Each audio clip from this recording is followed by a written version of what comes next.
প্রথমে তোমাদের একটি ভিডিও দেখাবো, তারপরে ভিডিওটি সবচেয়ে ফানি কমেন্ট গুলি পড়ে শোনাবো। দীঘাতে প্রথম দিন সমুদ্রে যাওয়ার জন্য আমরা সবাই রেডি হয়ে গেছি, সবাই চলে গেছে।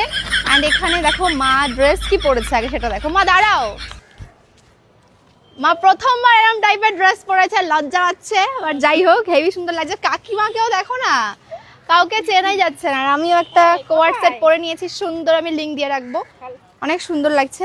মানে আউটফিটটা জুতোটা ম্যাচ করেনি, বাট স্টিল জুতোর সঙ্গে ব্যাগ ম্যাচ করে গেছে। তো এখন চলো যাও যাক, সবাই চলে গেছে, চেনাই যাচ্ছে না গো। এমনি বাড়িতে ওই নাইটি পরে ঘুরে বেড়ায় সেই মানুষগুলো, এই যে তাই তো এবার এটাই পরবা। মানে এই মানুষগুলো কি বাড়িতে ওই নাইটি পরে ঘুরে বেড়ায় এগুলো? এই তো এনাকে তো পুরো একদম 15 বছরের বাচ্চা মেয়ে লাগছে। হ্যাঁ, 15 বছরের বাচ্চা মেয়ে, বোঝা যাচ্ছে না যে বিয়ে হয়েছে, আবার একটা ছেলেও আছে, সেটা বোঝা যাচ্ছে না। আর তুমি একটুখানি আরো সুন্দর লাগছে।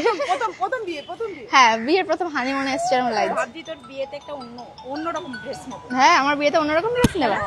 এত কনফেস করে এই ড্রেসটা পরাইছি, এখন করছে যে আমার বিয়েতে অন্যরকম ড্রেস নেবে, আর কইও না। বাবা কেমন লাগছে মাকে? মাকে মনে হচ্ছে যে আমার বউ না শালি বোঝা যাচ্ছে না।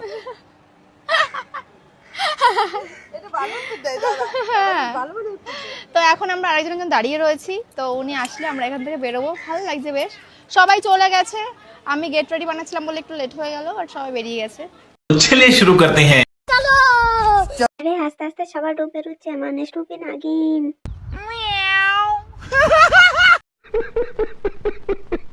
আরে সুমি, তোর পা থেকে ফোড়া হয়েছে, এরকম করে হাঁটছিস? সেই পকড়ে হ্যাঁ। ছোট বয়সে সবার কি ভীমরতি ধরে গেল নাকি?